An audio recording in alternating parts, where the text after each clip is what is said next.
Guys, ang lakas ng bagyong Opong. Umaga pa lang, 7:40 AM at sisilipin po natin ngayon kung nagsisilong ba yung mga nasa free-range area natin ng mga alat. Oh my gosh. Ayun sila.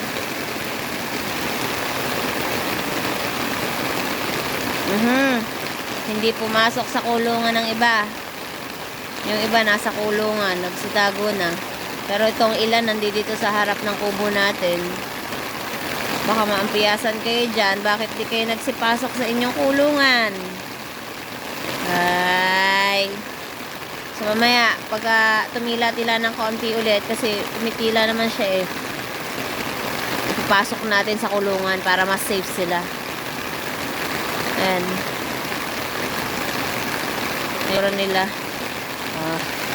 Kanina nagpatuka na tayo at saka nagpainom ng tubig. Kaya yung mga yan naman ay busog.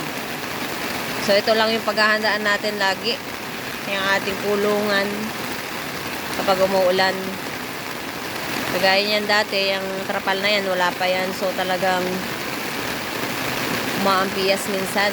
Pero safe naman sila. Mukha lang talaga silang basa noon, ng mga unang video ko. Dahil talaga naman kahit mainit, talagang makita ba mga balahibo nila. Pero nakakapag-alala pa din kapag ganitong umuulan. Kasi iniisip natin, baka talaga naampiyasan yung mga yan.